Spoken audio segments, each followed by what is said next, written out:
제가 이전 교회에서 목회할 때 감동적인 연주를 들은 적이 있습니다. 러시아에서 사역하는 어느 선교사님의 딸이 교회에 와서 첼로 독주를 했습니다. 그 연주자가 고등학교 2학년 정도였던 걸로 기억됩니다. 그런데 강단에서 연주하는 그 여학생에게서 나오는 분위기가 성도들에게 크게 은혜를 끼쳤습니다. 저는 선교사나 목회자의 자녀들 가운데 신앙이 굉장히 깊은 젊은이를 보면 가슴이 짠해집니다. 다 그런 것은 아니지만 그들이 젊은 나이에 깊은 신앙을 갖게 되기까지 많은 고민과 방황을 거치는 경우가 많아서입니다. 목회자나 선교사의 자녀로 사는 것은 현실적인 상황으로 보면 결코 쉽지 않습니다. 부모가 목회자가 아닌 아이들보다 훨씬 더 많이 남모르게 고민하고 방황도 합니다. 그렇다고 그런 고민을 남에게 말하기도 쉽지 않죠. 목사 자녀가 하는 얘기를 얼른 듣기 때문입니다. 강단에서 연주하는 그 아이의 영적 분위기가 예사롭지 않았습니다. 눈을 감은 얼굴 표정, 또 첼로를 끌어안고 활을 움직이는 몸짓, 이런 전반적인 분위기가 마치 무수한 고난의 길을 통해 깊은 신앙에 이른 그런 신앙인의 모습처럼 그런 분위기가 뿜어져 나왔습니다. 마음이 아려왔습니다.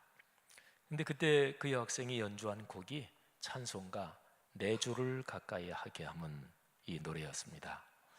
이 찬송하고 연관해서 제가 지금까지 신앙생활을 하면서 가장 크게 은혜를 받은 두세 경험 중 하나였습니다. 참 많이 알려진 찬송이죠. 내 주를 가까이 하게 함은. 이 찬송에 연관된 신앙인들의 일화가 참 많습니다.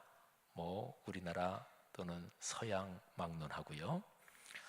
근데 인터넷에도 많이 돌아다니는 얘기인데요, 정확하게 사람 이름까지 기록이 되어 있지는 않더라고요. 어느 이북 사람 얘기입니다. 6.25 전쟁 전에 이북 어느 시골에 한 20리 길을 걸어서 교회에 나오는 부인이 있었습니다. 근데 남편은 예수를 믿지 않고 부인을 매우 어렵게 했습니다. 교회만 갔다 오면 두들겨 패고 성경과 찬송을 찍고 불태웠습니다. 혹시 찔리시는 남정네들 계십니까? 다 회개하셨을 줄 압니다. 남편은 그렇게 부인을 박해했는데 그 모진 박해를 받으면서도 부인은 신앙을 포기하지 않았습니다. 이 여인이 늘 부르는 찬송이 내 주를 가까이 하게 함은 이 찬송이었다 그래요.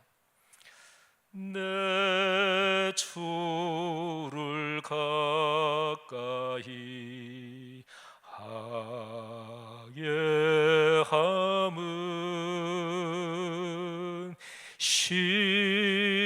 십자가 짐 같은. 여인이 남편에게 얻어맞고 또 박해를 받으면서도 늘 이 노래를 불렀대요.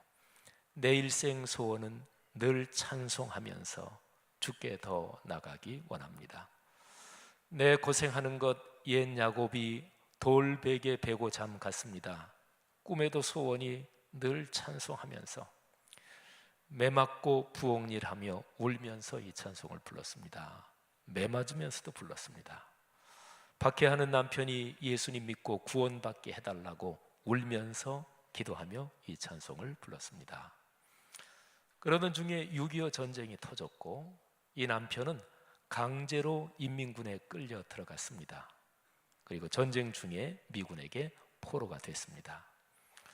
미군은 포로된 사람들 중에서 예수를 믿는 사람들을 좀 구분해서 좋은 대접을 해주고 또 그 가운데서도 억지로 인민군에 끌려 들어간 사람은 좀 더 각별하게 대접을 해줬습니다.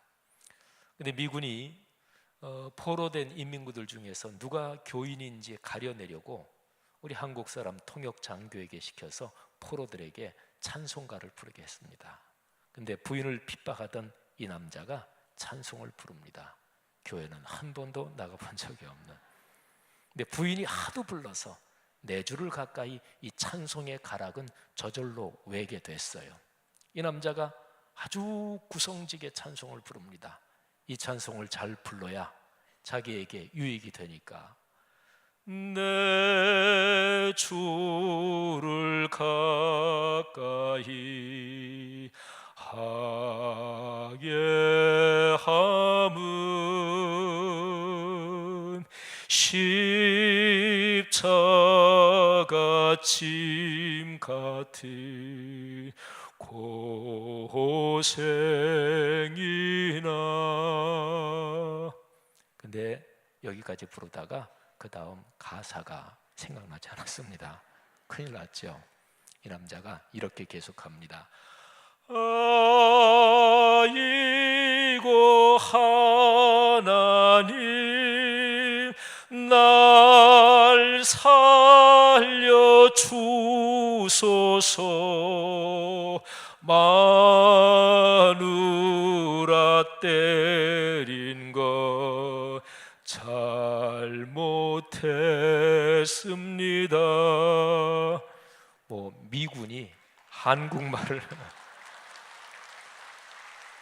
미군이 한국말을 알 리가 없고요. 그런데 곡조는 잘 맞습니다. 하도 들어가지고 부인 덕분에 지금 찬송을 부를 수 있게 된 것이 고마웠고, 그리고 동시에 부인을 그토록 주워 패고 때린 것이 깊이 미안했습니다. 여기에다 어떻게 하든 살아야 되겠다는 절박한 심정까지 겹쳐서 찬송의 감성, 무드는 대단했습니다. 남편은 그때부터 신앙생활을 했습니다. 휴전 후 포로 교환 때 이 남자는 신앙의 자유가 있는 남쪽을 택했습니다. 월남한 부인과 5남매를 데리고 인천에서 열심히 신앙생활을 했고, 그리고 존경받는 장로님이 됐습니다. 이 유명한 찬송을 노랫말을 지은 작시자는 사라 아담스라는 여인입니다. 아담스 부인은 연극 배우였습니다. 근데 출연하는 작품마다 평이 좋았고 인기가 대단했습니다. 말하자면 자기 직종에서 인생의 성공 가도를 달리고 있었습니다. 그러던 어느 날 공연 중에 쓰러졌습니다. 폐결핵이었습니다. 이 폐결핵은 그 아담스 부인의 가계력이기도 했던 것 같아요. 아담스가 5살 때 어머니가 폐결핵으로 돌아가셨고, 이 아담스가 폐결핵으로 쓰러져 있던 그 당시 그의 언니 엘리자베스도 같은 병을 앓고 있었습니다. 아담스의 나이 32살 한창 때였습니다.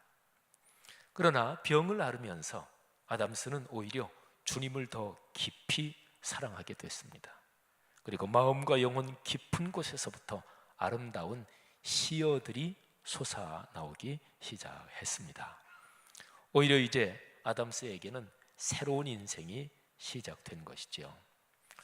1840년 어느 날 아담스 부인은 창세기 28장의 야곱 이야기를 묵상했습니다. 야곱이 형을 피해 집을 떠나 도망하면서 베델 들판에서 자게 됐잖아요. 그 야곱의 어려운 상황이 마치 자신의 인생처럼 느껴졌습니다.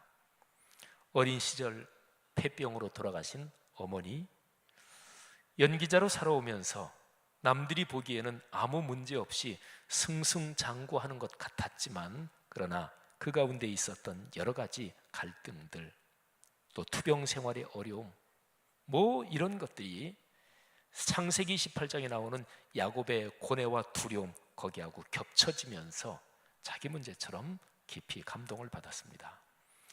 하나님이 야곱에게 말씀하신 창세기 28장 15절의 말씀이 자신에게 하는 말씀으로 들렸습니다. 내가 너를 떠나지 아니하리라. 아담스는 주님이 주시는 이 음성을 듣고 이렇게 고백했습니다. 주님, 제가 주님께 더 가까이, 주님께 더 가까워지기를 원합니다. 아담스는 이 고백으로 시를 썼고, 이것이 내 주를 가까이 찬송의 가사가 된 것입니다.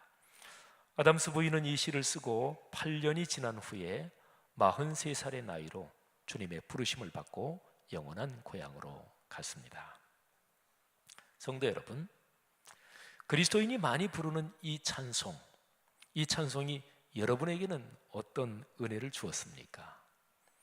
찬송이 많지만 그 중에서 많이 즐겨 부르는 찬송은 그만큼 그리스도인에게 은혜를 많이 끼치기 때문에 그래요. 다른 이유도 있지만, 그런데 참으로 널리 불리는 이 찬송이 여러분에게는 어떤 은혜를 주었습니까? 살아오면서 어떤 일 때문에 불안과 두려움에 떨었나요? 야곱의 인생이 이 찬송가 가사에 들어있는데, 야곱이 불안과 두려움에 휩싸여서 들판에서 홀로 자고 있는 것과 같은 그런 불안 또는 그런 근심, 두려움은 없었나요? 아니, 과거 문제가 아니라 지금 내 삶에 다른 사람에게는 드러내고 싶지 않고 다른 사람은 모르지만 내 마음속에 나 혼자 남 모르는 깊은 고민, 번민 또는 두려움이 있지는 않습니까? 창세기 28장 거기에 도망자 야곱, 그 장면이 참 리얼하게 그려져 있죠. 야곱이 해지는 들녘에서 불안과 두려움에 휩싸여 잠을 청하고 있습니다. 형이 언제 쫓아와 자신을 덮칠지 모릅니다. 돌 하나를 베고 몸을 웅크리고 옆으로 누워 있는데 눈물이 주르르 흐릅니다. 그때 야곱에게 아버지와 어머니가 그토록 신실하게 섬기는 하나님이 생각납니다. 몸을 떨며 나지막하게 아마 이렇게 말했을 것 같아요. 하나님, 저 좀 도와주세요. 살려주세요. 하나님을 잘 믿겠습니다. 하나님을 잘 믿겠습니다. 하나님, 저 좀 도와주세요. 옛날에 이런 기도 안 드려보셨나요? 네, 저도 드려봤어요. 하나님, 살려주십시오. 이 어려움 이기게 해주시면 주님 잘 믿겠습니다. 창세기 28장의 야곱의 기도는 그때 당시에 야곱만의 기도가 사실은 아니죠. 그렇게 잠들다 깨다 하면서 야곱은 꿈을 꿉니다. 땅에서 저 높은 하늘로 연결된 긴 사닥다리를 보는데 거기에 천사들, 하나님의 사자들이 오르락내리락 하고요, 길고 긴 사닥다리가 닿은 그 하늘 높은 곳에 하나님이 계십니다. 그런데요, 하나님이 일어나 계십니다. 여러분, 이 창세기 28장에서 이 표현이 아주 중요합니다. 하나님도 급하면 일어나십니다. 사도행전 7장에 보면 하나님을 참 사랑하고 복음의 진리를 깊이 깨달았던 스데반 집사님이 복음을 증언하다가 돌에 맞아 죽어갑니다. 순교하지요. 스데반 집사님이 돌에 맞아 죽어가는 그 순간에 하늘의 환상을 보는데 그때 주 예수 그리스도께서 일어나 계셨다고 성경은 기록하고 있습니다. 야곱이 보니까 일어나신 하나님께서 야곱에게 직접 말씀하십니다.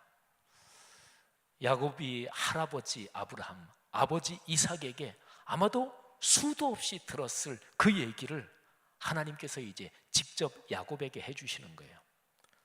땅의 모든 족속이 너와 네 자손으로 말미암아 복을 받으리라. 내가 너와 함께 있어.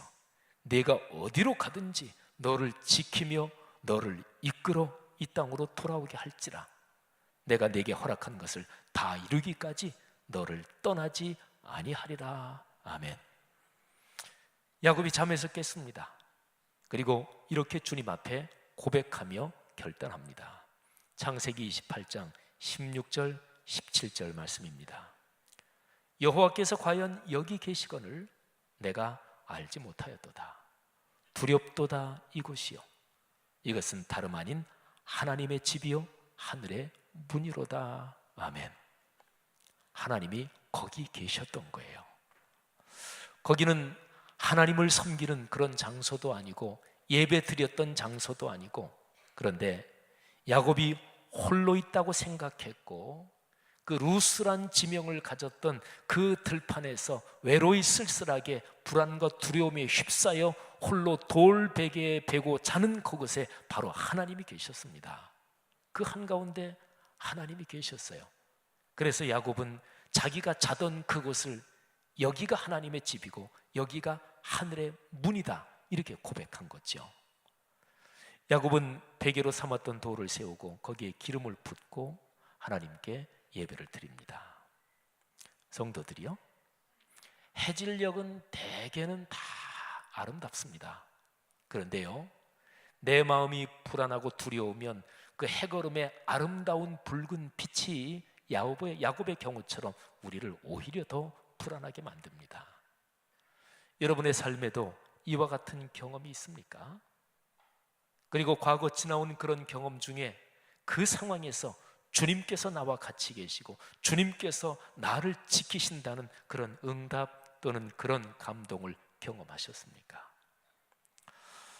4주를 가까이 이 찬송, 야곱의 생애가 찬송가 가사에 들어가 있잖아요. 근데 이 찬송이 예수 믿는 사람에게만이 아니라 예수를 안 믿는 사람에게도 널리 알려진 것은 아마도 영화 타이타닉 덕분일 것입니다. 아주 젊은 미남 배우죠. 지금은 뭐 나이가 꽤 들었겠죠. 레오나르도 디카프리오 또 케이트 윈슬렛이 열연한 영화인데 1997년에 만들어졌습니다. 우리나라에 IMF 위기가 터진 바로 그 해네요. 이 영화는 실화를 바탕으로 만들어졌습니다. 거대하고 호화로운 여객선, 그 당시에 가장 큰 여객선, 그래서 신조차 침몰시킬 수 없는 배라고 불렸던 타이타닉이 침몰합니다. 1912년 4월 14일 주일 밤에 일어난 일입니다. 2340명의 탑승자 중에서 1500명 이상이 목숨을 잃은 이 사고, 그런데 이 사고의 와중에 4주를 가까이 찬송이 연주돼요. 이 배의 악단을 이끄는 8명으로 구성된 그 악단을 이끄는 바이올린 연주자 월레스 하틀리가 이 찬송을 연주합니다. 실제로도 그랬는데 영화의 장면은 이렇게 진행이 됩니다. 배가 이미 이제 침몰하고 있습니다. 그리고 하틀리를 비롯한 그 악단이 마지막 연주를 마치고 급히 흩어집니다. 자기들도 개인적으로 이제 살 요량을 해야 되는 거죠. 그런데 흩어지는데 악장 하틀리 혼자 남아서 바이올린으로 이 찬송을 연주합니다. 혼란스러운 중에도 바이올린의 가는 선율이 퍼져나갑니다. 흩어지던 다른 연주자가 하나 둘 다시 악기를 들고 같이 연주합니다. 배는 침몰해 갑니다. 사람들은 아우성이고, 그런데 이 찬송이 울려 퍼집니다. 실제 상황에서 이 월레스 하틀리는 자기의 생애 마지막 연주죠. 말하자면 자기의 생애 마지막 연주 후에 이렇게 말했다고도 합니다. 여러분, 오늘 밤이 나의 생애 최고의 연주였습니다. 사고 후 2주 정도가 지나서 해저 전선 부설선 맥케이 바네트호에 의해서 이 월레스의 시신이 발견이 됩니다. 그런데 그의 몸에는 가죽 가방이 묶여 있었고, 그리고 그 안에 연주하던 그의 바이올린이 들어 있었습니다. AP 통신에 따르면 그 바이올린에는 이런 문구가 새겨져 있었다 그래요. 월레스에게 우리의 약혼을 기념해 마리아로부터 라는 문구입니다. 이 바이올린에 대한 이야기가 흥미롭습니다. 약혼녀 로빈슨 마리아에게 전해진 이야기는 그 로빈슨이 세상을 떠난 후 1939년 이후 구세군으로 넘어갔고, 그리고 어느 수집가의 손에 들어갑니다. 그로부터 67년이 지난 2006년 영국 한 주택의 다락방에서 이 바이올린이 발견됩니다. 그리고 7년간에 걸친 감정 끝에 2013년 3월에 이 바이올린이 타이타닉의 그 바이올린이다 판정이 됩니다. 그리고 같은 해 10월, 그러니까 지금으로부터 3년 전이지요. 2013년 10월 영국의 헨리 알드리지 앤손 경매장에서 이게 엄청난 가격으로 팔려갑니다. 3년 전에 우리 한국의 신문들 또 방송에도 보도가 여러 번 됐어요. 타이타닉의 역사학자인 피터 보이드 스미스라는 사람에게 낙찰이 되는데 무려 90만 파운드, 우리 돈으로 하면 15억이 훌쩍 넘습니다. 그리고 경매에 수수료가 30%라 그래요. 그것까지 따지면 20억 원에 해당되는 가격으로 그렇게 낙찰이 됩니다. 살면서 누구나 불안과 초조함에 눌린 해지는 들녘을 경험합니다. 그런데 여러분, 이때도 하나님이 바로 거기에 우리가 불안과 두려움에 떨고 근심 걱정에 휩싸여서 내 심정을 이해해 주는 사람은 아무도 없구나, 세상에 나 혼자 여기 있구나, 그렇게 생각할 바로 그때 거기에 주님께서 우리와 같이 계십니다. 내 마음이 하늘 아버지를 갈망하며 기도하면 그분이 하늘 보좌에서 일어서십니다. 그래서 우리에게 말씀하십니다. 사랑하는 내 딸아, 내 아들아, 내가 너를 떠나지 않는다. 항상 너와 함께 걷는다. 너를 도와준다. 내가 네 삶에 계획한 멋진 것들을 다 이루기까지 내가 네 손을 꼭 잡고 끝까지 걸어간다. 그런 기도의 응답을 받을 때 불안과 초조 그리고 두려움에 휩싸인 그 해지는 들녘은 아름답고 찬란하게 변하는 거지요. 신앙인의 승리의 순간입니다. 성도들이요, 그리스도인들이요, 여러분 모두에게 이런 축복이 있기를 바라며 크게 축복합니다.